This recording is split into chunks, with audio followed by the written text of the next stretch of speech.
مساء الخير عليكم متابعيني الكرام في كل مكان. يا رب دايما تكونوا بخير. النهاردة هنعمل مع بعض صينية الرقاق الطري البلدي الجميلة اللي انتوا شايفينها دي على طريقة زمان، بالطريقة بقى اللي كلها خير وبركة بتاعت الناس الجميلة. أنا عايزة أقول لكم قد إيه هي مرتفعة وممرقة وهشة كده وجميلة ومحمرة من بره وطرية من جوه، حاجة كده بجد وهم. بصوا بقى هتشوفوا تفاصيل وتكات وحركات ما شفتوهاش في فيديو تاني قبل كده. الطريقة جميلة بتتكلم، يلا بينا نبدأ ونشوف عملناها مع بعض ازاي. هنبدأ على طول في وصفتنا كالعادة وهنسمي الله صينية كده على النار، شوية زيت حلوين، وننزل بكمية كبيرة قوي من البصل. شايفين الكمية قد ايه يا جماعة؟ يعني بتاع 3 4 بصلات كده، دي عمرها ما حصلت. انا بحب احط على اللحمة المفرومة بصلاية واحدة كفاية.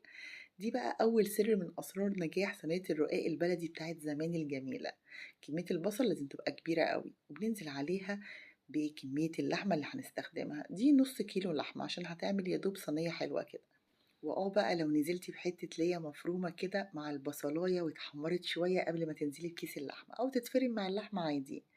وأول ما بيتبلوا كده بننزل بنص معلقة من السكر، بتدي تيست هايل لصينية الرقاق.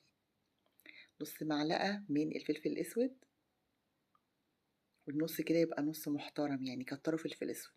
شوية من الكزبرة الناشفة، بعد كده بملح بقى، ادي نص معلقة كده من الملح، وشوية صغيرين جدا من القرفة، يعني حاجة بسيطة كده تديها برضو طعم حلو قوي قوي. وبكده العصاج بتاعي بقى جاهز، مش محتاجة اي اضافات تانية. من الناحية التانية بقى بعمل تجهيزاتي، بجهز الصينية اللي هشتغل فيها. بديها معلقة من الزبدة وشوية من الزيت، بعمل لها بطانة كده عشان الرقاق ما يلزقش فيها. وبجيب الرقاق وبكون مجهزة من الناحية التانية صينية فيها شوربة. ويفضل الشوربة تبقى دسمة، يعني كل ما كانت شوربة بط أو لحمة كل ما كانت أفضل، عشان نطلع لكم الصينية بتاعت زمان بقى المحترمة دي اللي فيها طعم وريحة زمان والخير كله. طبعا لو موجود بقى شوربة فراخ يعني مش هتقول لأ، هنشتغل برضه. كان عندي بطاية جميلة كده عملتها، وقلت لازم أعمل معاها صينية رقاق جميلة كده، لأن البط زي ما احنا عارفين بيحب الرقاق. ببتدي بقى أبل الرقاق. الشوربة يفضل إنها تكون مغلية عشان تسهل إن أنا أبله بسرعة. وببتدي أكسر الرقاق كده أو أقسمها نصين وأملى الفراغات، ده في حالة لما تكون الصينية أكبر من حجم الرقاق. ببتدي أسويها بالشكل ده، وبديها كمان يعني شوية كده من الشوربة عشان تبقى طرية وجميلة من جوه. عملنا خلاص الطبقة الأولى من الرقاق، ببتدي بعد كده أنزل بالعصاج. العصاج عايزة أقول لكم ريحته تجنن وطعمه حلو قوي، فيه طعم كده مسكر جميل. ده بيرجع لشوية السكر اللي ضفناها ليه، وكمان على كمية البصل الكبيرة ما شاء الله اللي ضفناها دي، بتدي طعم مسكر كده للأكل. ببتدي أوزعها كويس في كل الصينية بالشكل ده. الصينية دي عبارة عن نص كيلو من الرقاق، بحط نص العدد تحت والنص التاني فوق.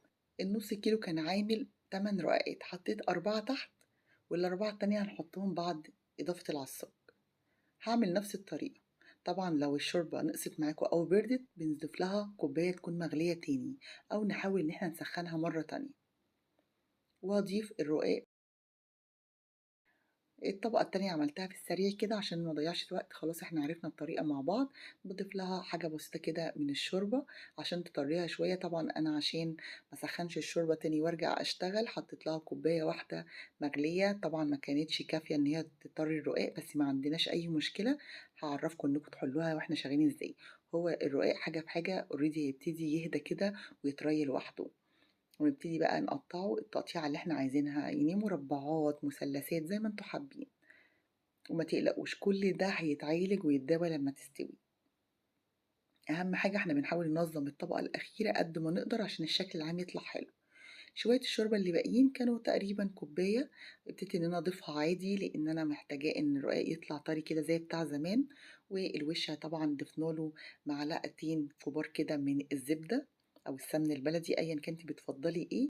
وبحاول قد ما اقدر اوزعها على كل الصينيه بالتساوي زي ما انتوا شايفين، لان الطبقه دي اللي هتطلع لنا اللون المقرمش الذهبي الجميل اللي انتوا شايفينه ده. طبعا دخلت الفرن ما كملتش هي نص ساعه وخرجت بالشكل الواو ده. بجد شكلها تحفه تفتح النفس قوي، طريه من جوه وما شاء الله مرتفعه كده وهشه، وعامله طبقات جميله، ومن فوق لونها ذهبي كده ومقرمشه ومقمره، طعمها تحفه. بجد كانت خطيرة بمعنى الكلمة، والحشوة اللي جوه اديتها طعم غير عادي. ودي كانت صينية الرقاق بتاعت زمان بكل أسرارها. أتمنى تكون عجبتكم وأتمنى أكون أفدتكم، كانت معاكم سما العرايشي وإلى اللقاء في فيديو آخر إن شاء الله.